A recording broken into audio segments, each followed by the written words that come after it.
Mr. DJ Rose, Verteezy, and C's, welcome you to the No More Black Tears podcast. Black tears that's heaven sent. Barack the first black president. I love my black skin. I love walking in black excellence.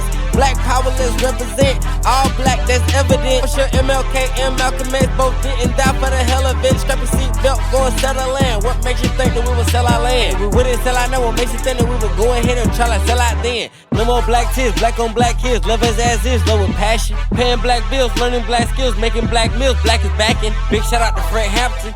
I'm black and proud like I'm James Brown, but I ain't doing no acting. My people here from the motherland. This podcast now active.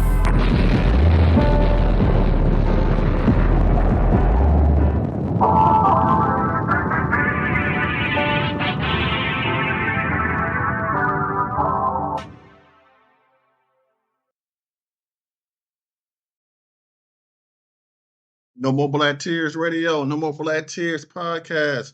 We back for another episode. Caesar C's, Verteezy, and Mr. DJ Rose. We back in here. Shout out Juice Man. So, how y'all boys feeling this week, man? How y'all been? Going up on another Tuesday. Yeah, man, it feels great, man. It's been we had a pretty good weekend this past weekend, and Monday started the week off right, man. So we're on Tuesday now. All right, so it all happened in the week. So this weekend sports, it was news that broke over the weekend that they are going to make a Kobe Bryant biopic, and the details came out. It is going to detail the story of draft night and the Nets pursuing him. Hopefully we get maybe some, like C's was telling me last night, some archive footage of his NBA career, but definitely, hopefully we get some footage and the story of his career in Italy, but definitely his career at Lower Main, in Philadelphia, when he played basketball in high school. C's, what's your thoughts on this biopic? I just hope they do it right. Anytime you do a biopic, there's certain things you should do. I just hope it overall it's a good movie and it's truthful, tells a story. It's called The Eighth Pick. With the Eighth Pick, it's supposed to be told. GM John Nash from the Nets and Calipari. Definitely think Calipari's gonna be talking about how much he regrets not getting him and all that type of shit. It should hopefully they do Kobe. They do Bean right. It should be a good movie. Yeah, I think it's gonna be all right because it's the people that's producing it are the same guys that did King Richard, and it's supposed to be like a blend between Moneyball, Air, and The Social Network. So it's great movies. So it's not going to be any bad stuff about Kobe because he's only 17 years old. So it's going to just be focusing on his family and behind the scenes things like that. So it's not going to really get into stuff that people want to probably see, which is a good thing. Yeah. But for the most part, I'll catch it when it come out on Netflix or whatever the streaming app. I ain't gonna go to the theaters and see it. Yeah, I ain't gonna lie, man. I mean, the movie's probably dope. It probably would have been dope if they would did like a miniseries, like 8 episodes on HBO Max or something. Because I'm looking at this draft, and 96 draft is hell of a draft. You got AI, Marcus Camby, Sharif Abdul-Rahim, Stephon Marbury, Ray Allen, Antoine Walker. Then we dropped all the way down to Kobe, Nash, Pekka Stojakovic, Jermaine O'Neal, and Big Z. Like, some of the small details in, like, biopics, like in Winning Time, for example, me and, Rose saw that series. It's not even just the main character you follow in. It's sometimes some of those side characters and how those characters are played and how they get the characters to look like those side characters. So some of these other people, it's going to be interesting. Who's going to play AI? And are we going to get to see his personality? Who's going to play Steve Nash? Like, that's definitely going to be interesting to see. But Kobe Bryant is one of those few biopics where he had such a crazy career because you're talking about someone who started playing basketball at an early age, just the draft story, his NBA career, which, you can make 2 movies about just his NBA career. Like, yeah, man, it's about time they did this, but I'm definitely looking forward to it, and I'm definitely hope that eventually we get a full Kobe Bryant story because he's one of the legends who actually do deserve to have a biopic. Moving on to a legend in the making. Man, Jake Paul, whether you love him or hate him, he's an amazing businessman. So he has secured his second Netflix deal where him and Gervonta Davis, aka Tank, are going to be fighting September 4th on Netflix. Now, before he was trying to get Anthony Joshua, Jake Paul, for I say the last couple years, has continued to try to get legit boxers to step in the ring with him to get this kind of money.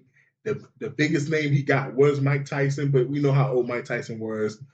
For me personally, this kind of shows you how far Tank's career has fallen, because he just had a fight like a couple years ago where he got a lot of money, and his name was kind of up there with Terence Crawford.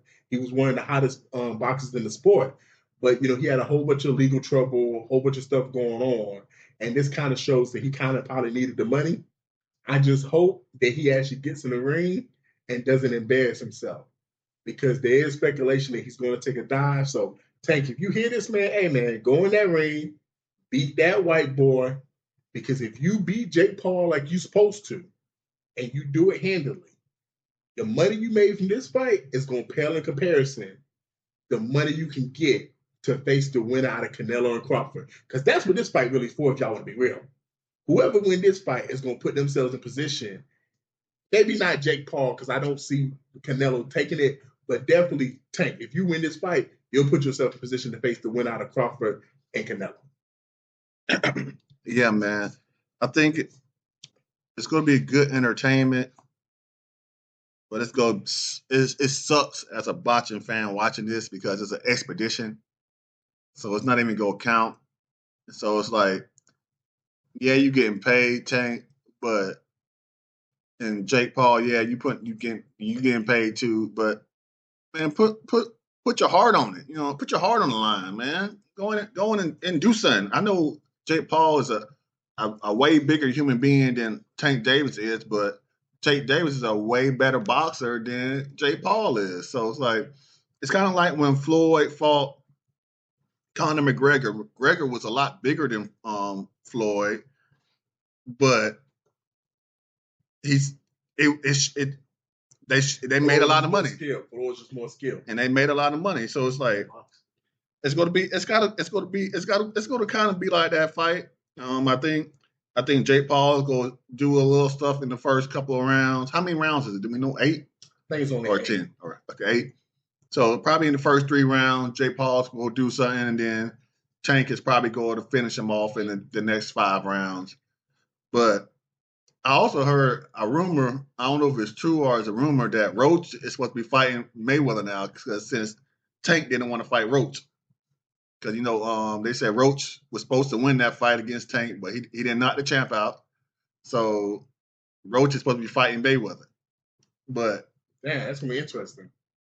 I'm not sure if that's real or not, but I did see that this week. That would be cool, because exhibition. It would probably have to be an expedition, probably. But why not? You know what I'm saying? Because Roach's next fight and Tank's next fight was supposed to be against each other. It's supposed to be a rematch. Yeah.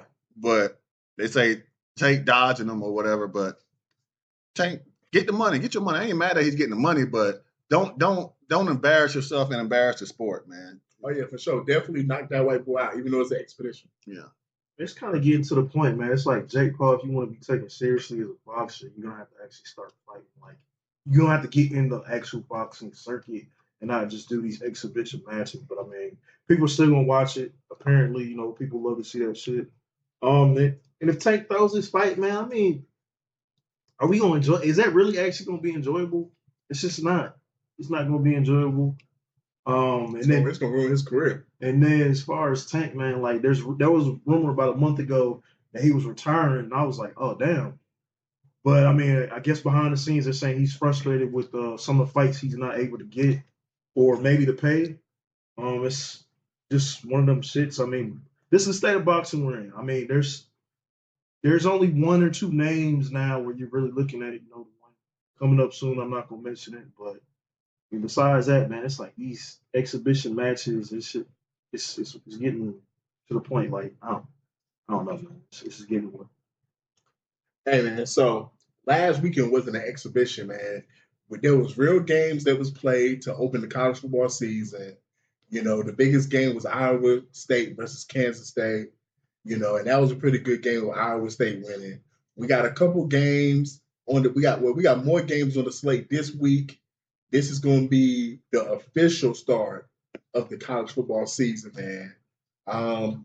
Man, I'm looking forward to it, man. I'm actually looking forward to these next few months to just know every weekend we're going to have football. So I'm excited for that, man. If I had to pick one game, because there's 3 main games, I'm going to let y'all kind of discuss the other games. But to me, that Notre Dame-Miami game is a game I'm looking forward to because, Notre Dame is coming off of losing the national championship. Miami is coming off of making the college football playoffs, missing the college football playoffs. But then they picked up Carson Beck, who they feel like is the missing piece. They got a lot of talent. So it's going to be like, okay, Carson Beck, this is your chance to actually show what you can do, what you didn't do at Georgia, because he needs to play well this season for him to be a top pick, for him to get drafted in the first round. If he don't play well this season, he's not going in the first round. And then you got Notre Dame, who have I think Jeremiah Love, the running back for them, who's supposed to be a top pick. And so he needs to have a good season and stay healthy. So we're going to have some stars in this game. We got 2 teams that are vying to make the college football playoffs. We got players that could potentially be in the Heisman race if they play well enough. And what a lot of people kind of know about college football, unlike, the NFL, the coaches are kind of the stars of the league. So that young black coach in Notre Dame, he kind of made himself popular last year with what he did in the playoffs. If he can take Notre Dame out there, beat Miami, and have a great season and make the playoffs again, he could be one of the rising stars in college football.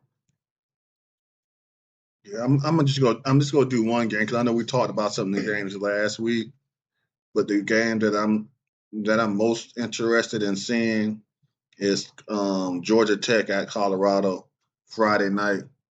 You know what I'm saying? During the draft, fantasy draft, that game right there, I'm ready to see that game because Georgia Tech ain't no slouches, and I want to see how Colorado is going to bounce back from losing to a lot of their players. I ain't gonna say just 2, but they lost a lot of players. Jimmy Horn, Terry Webster, Shador, Travis Hunter, and Shala.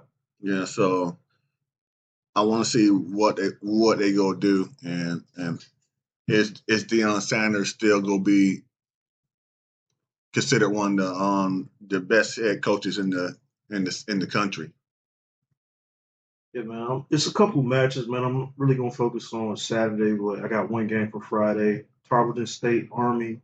I'm interested to see what Army does this year. And again, they face off with the Navy. That was an interesting for the conference. Besides that, man, we got Texas OSU. I want to see is Texas who they say they are. OSU has a lot of great returning players this season, so it's gonna be a real interesting one to see, man. And then Sunday, as far as Sunday and Monday, man, I guess it's ACC for the rest of that later half of that weekend, man. And then LSU and Clemson. It's gonna be a tone setter for both teams. I'm hoping this is LSU's year. So before we move on, man, I said y'all teams. Just give me one play in college football that you are most excited to see this weekend. Jeremiah Smith, on wide receiver for Ohio State.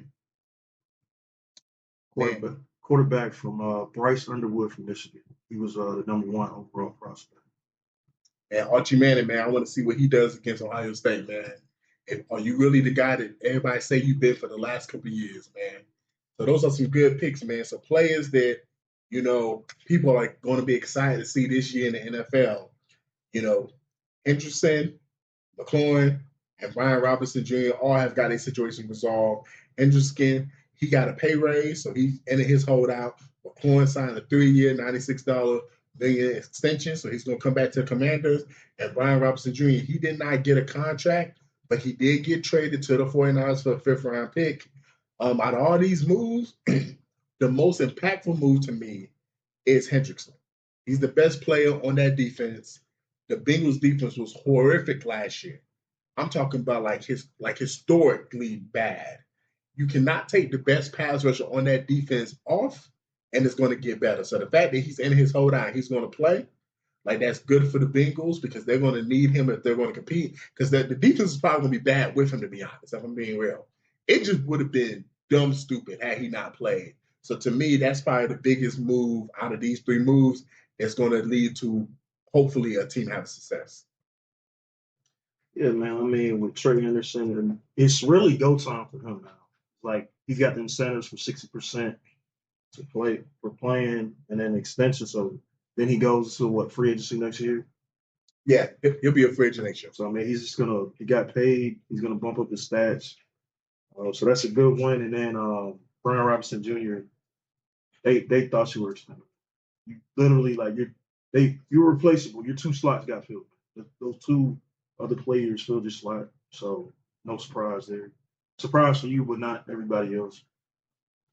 Yeah, the Brian Robinson Jr.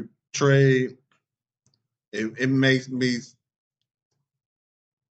49ers aren't saying something like they didn't say something last year at the beginning of the year. C-Mac, he's not going to be C-Mac. He's going to be T-Mac. Talking out of mind. He's talking about, I'm better than Kobe. C-Mac say, I'm better than LT, LaDainian Thompson. He going to be talking out of his mind. It ain't going to be the same. He's going to be the T-Mac that was in Atlanta. Yeah. Yeah. Fighting Jeff Teague. Yeah. Saying, this nigga started over me? This nigga sucked. What that say about you then? Yeah, so I don't know, man. I think the writing is on the wall. Be careful whoever picks at number 5 or 6. You know what I'm saying? Beware. It's dangerous. Yeah. It's dangerous. And Henderson, like, you got paid. So you led the league in sacks last year. So that means you better be in the top 5 this year. Got to be. This year. So you got to be in the top 5.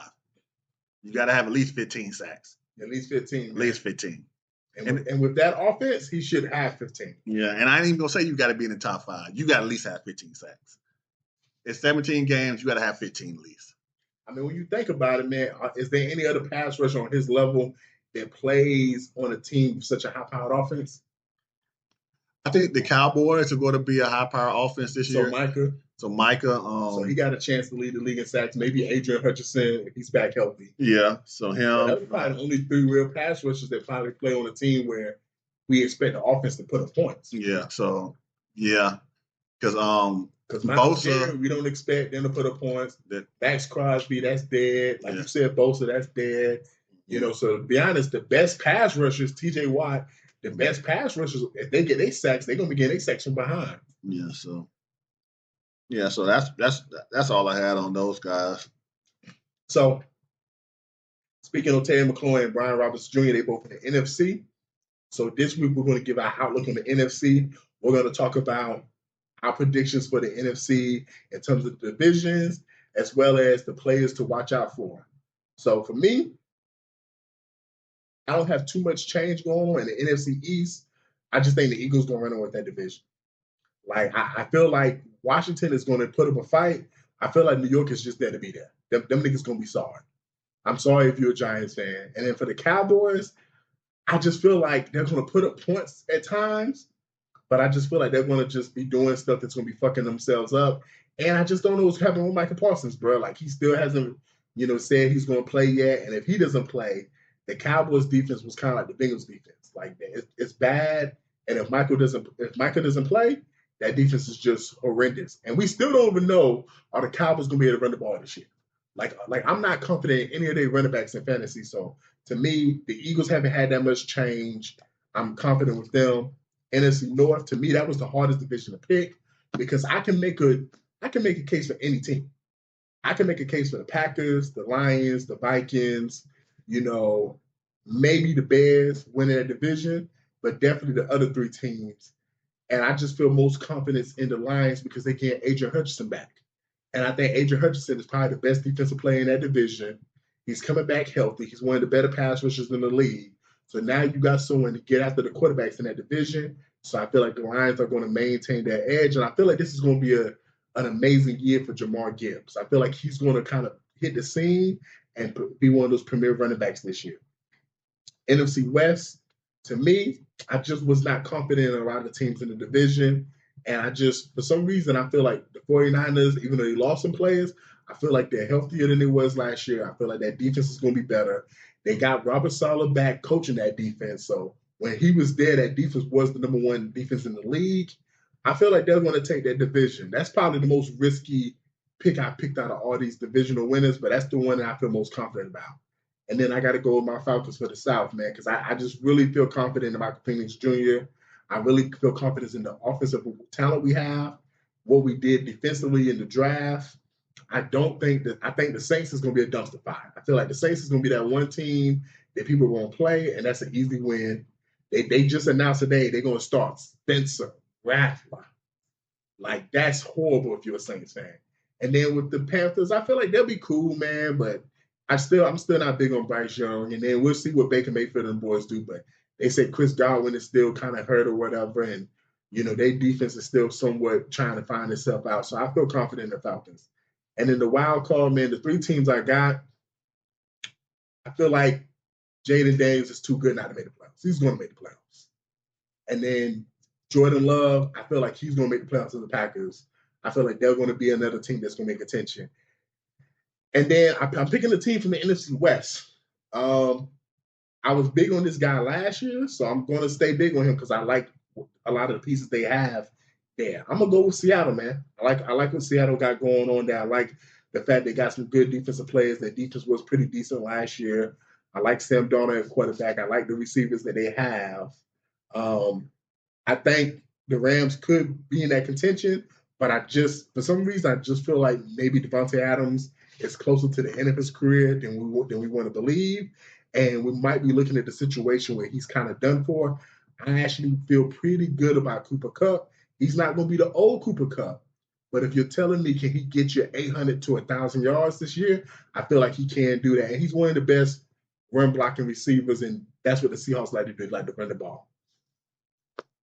And give me NFC East, man. Give me the Eagles. They're coming back pretty much the same tools, one or two added tools. It's the East, man. It's still one of the weakest. Commanders, they're going to do something this season. They got about 2-3 more seasons before they're ready, man. Before they're ready to, really actually be a strong contender for anything. Giants, we're going to rack on you. Everybody's going to rack on you. Cowgirls, they're going to find a way. They always got great tools, great players, numbers put up. They're going to find a way to fucking look, man. If they even get in, maybe the wild card. I see NFC West, Niners, Rams duking it out. I think the Rams are going to play better than what a lot of people think. Still think they got something in the tank. Then NFC North, probably, to me, it's the one with the most contention because the three teams, the Bears, the Lions, and the Packers, I just see them being able to fight. And then with the Bears, is Caleb Williams starting? I'm not sure. I think they got a lot of tools. But the Lions, I just love what they did last year.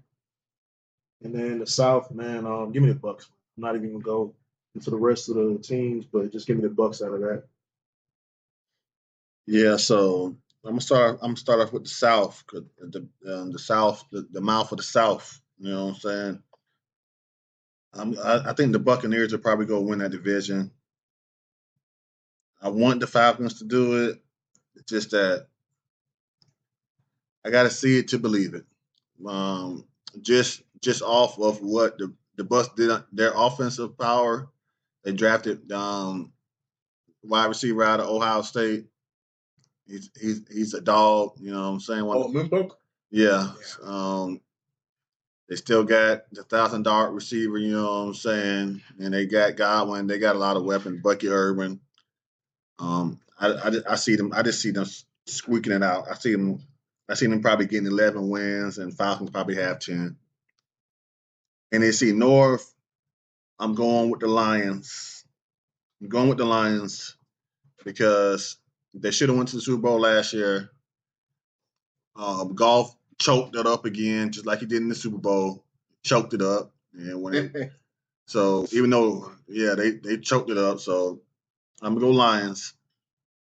West, I'm gonna go to Rams. I think the Rams are going to. If Matthew Stafford is healthy, they keep talking about his back. He ain't practiced none, but they didn't go out to no other quarterbacks. You know what I'm saying? They had a chance to get rid of him, trade him, and go out to other quarterbacks. They stuck with him. I think they know what's going on, and also they got the best dog alive. You know what I'm saying? As their backup, Stinson Benton. So hey man, I'm going with the Rams to win that division. And in the NFC East, the Eagles won last year, but there has not been a repeat winner on the NFC East in 11 years. So history tells us, because last year, history told us that I want to say the Cowboys won last year. Yeah, the year before last year. They won the year before. So, and they had a good squad last year, but I'm going Cowboys. They go to win the NFCs. I'm going Cowboys. I think Dak's going to have an MVP season. I think they got the best wide receiver duo in their conference. Probably in their division and probably in the conference too, with CeeDee Lamb and that YN over there on the other side. The only argument would be how you feel about AJ Brown and Devontae Smith. That's the only argument. Yeah. But I got Brown and Williams. Yeah, I got CD better than AJ and Pickens. I don't have him probably. I got him and Devontae Smith level, on the same level, but Pickens is just a bigger guy. You know what I'm saying? I would say this: they might not be the best duo in the league. I don't think you're going to find a bigger duo. Yeah. So, and then Dak. I think he's gonna get them boys the ball, man. I think he's gonna get them boys the ball. You're not worried about the running game? Nah, because they haven't had a running game since Zeke was 5 years ago. Yeah, it's been a while, man. And so I think as long as Dak stays healthy, I think they go pass the rock around. And then for my wild cards, I'm going Eagles wild card. I'm going Commanders wild card. I was thinking that I was going to ask you. So if you didn't have the Commanders winning, was you going to have two teams from the NFC East? So that you got two teams from the NFC East making the playoffs from the wild card spot. Yeah, and then because now it's 4 wild cards, right? Or just still three? Still 3. Okay, and then I think the Falcons are going to edge out the Packers for that final spot. That's tough. I think the Falcons are going to edge out the Packers for that final spot. So it's going to be Falcons probably get that 7 seed. So you think the Packers going to have a down year? No, I just think I think they're both probably going to go 10-7, but I just think that the head-to-heads and all that kind of stuff, I think the Falcons going to have a better head-to-head and all that kind of stuff. And you think the 49ers will miss the playoffs 2 years in a row? Yeah, because they just paid Brock Purdy, CMC, C-Mac, it turned to T-Mac, and I don't see top. C-Mac to turn into T-Mac from eating too many Big Macs. Yeah, so I don't see Brock Purdy taking him to the promised land. Like, he had his chance. I think their window was closed. That's pretty good, man. So I would say that these are the players to watch out for this year in the NFC to me. If they was to do like Defensive Player of the Year and MVP for just the NFC, the 3 most impactful defensive players I have this year that have a chance to be Defensive Player of the Year would be Adrian Hutchinson. I'm big on him this year. He was good last year before he got injured. The Lions was amazing. We forget how good they was last year before that playoff debacle against the Washington. And had he played, I'm not going to lie, they probably would have made the Super Bowl because he was an amazing pass rusher for them. Jalen Carter, he took that step in the playoffs. Like what he did in the playoffs for the Eagles, like he wasn't like that all season, but I don't know what happened in the playoffs. That switch flipped. If he can bring that same level of aggression and discipline all year long, he can take his step in being the best defensive tackle in the game. And the last thing, Nick Bosa. for them to do what they're going to do in the playoffs, do what they're going to do in the regular season, Nick Bosa has to make his stamp as the clear-cut best defensive player back in the league. At least, if not best, at least second best. The last couple of years, it's been kind of getting passed back and forth between Micah, between T.J. Watt. T.J. Watt won defensive player of the year, I think, 2 years ago when the Steelers was just amazing.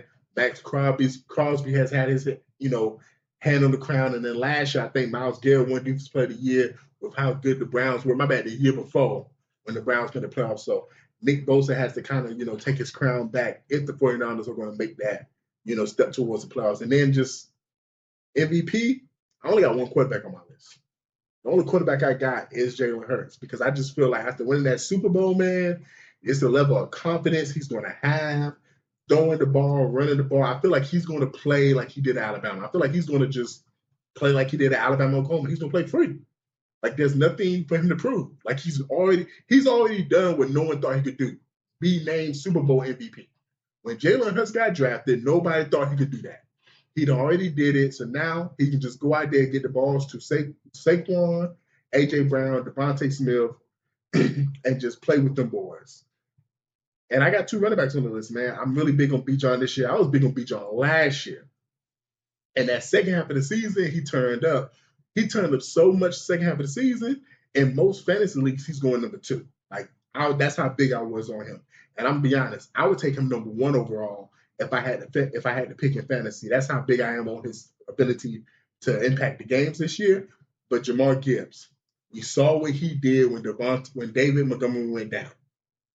When he went down, people did not know could he carry the ball at that kind of work rate. And he went off that second half of the season. Them last 4 or 5 games, Jamar Gibbs was averaging about 120 rushing yards a game, and he was getting 2-3 touchdowns a game. Y'all remember that one game he had, for those who play fantasy, I think he had close to 200 rushing yards and almost 4 touchdowns. If it wasn't 4, it was 3. He can be the bell cow for this team, for the Lions, and he can carry them to the playoffs and maybe even to the Super Bowl if he can put up the numbers he was putting up the last 5 games of the season for a 4-17 game slate. Yeah, so I think the quarterbacks, I got 3 quarterbacks, and they all in the NFC East. God damn, you trying to make this the 90s when the NFC East was the beast? Hey, man. Dak Prescott. They're all other divisions, bro. Jalen Hurts. And that boy in Washington. You know what I'm saying? Hey, man. Those are as far as stats, I think they're going to put up the best stats out of all these quarterbacks that's in the NFC. There's other ones that I like. I like Jared Goff. I like Love. What about you, Will Wilson? Russell, he ain't gonna be able to play the whole season. He's not playing the whole season. So it's but hey, man, as far as defense, okay, we all in the NFC East again. Oh my God. We got Parsons. He did a lot of talking. If you ain't got any other division, hey, Rose telling you, stay home. Michael Parsons, Jalen Carter, and Abdul Carter for the Giants. I like that pick. That's a sleeper. Abdul Carter, that's a sleeper. So, hey, that's it. And then for the MVP, Bijan. Yeah, Bijan probably going to be the MVP of the NFC East. Not NFC. I see. That's all I'm talking about. The East, but of the NFC. But, hey, Falcons fans, he trying to trade Bijan to the NFC East, y'all. he trying to put him on the Commanders because they need a running back. God help the league if that happens. Just putting y'all notice. NFC East is what the table says. Oh, I got nothing for you, man. Hey, shout out to Mamba. Yeah, man. What's up, man? You got anything, Steve? I'm hearing rumors in the MLB, man, that they're switching to eight divisions, regional divisions. They're talking about adding Portland in Charlotte getting teams. I'll probably go out and watch a game if they do get an MLB team. North or South Carolina doesn't have that. It's going to be interesting to see. You're no longer going to see the Knicks, or not the Knicks, my bad. It's not going to be the Yankees and the Mets. It's going to be the Braves and the Mets, or the Yankees and the Braves. That's going to change the game, and it's real regional. It's going to stretch out. East is going to be stacked. West is going to be stacked. It'll be interesting to see with those expansions. And if they do go to this format, it's probably going to be similar to what we were just talking about. It's going to damn near be those divisions just like we got in the NFL. So we'll see how it goes, man. They decided to do it. All right, gotta. Mr. DJ Rose, Verkeezy, and C's, welcome you to the No More Black Tears podcast. Black tears that's heaven sent. Barack the first black president. I love my black skin. I love walking in black excellence.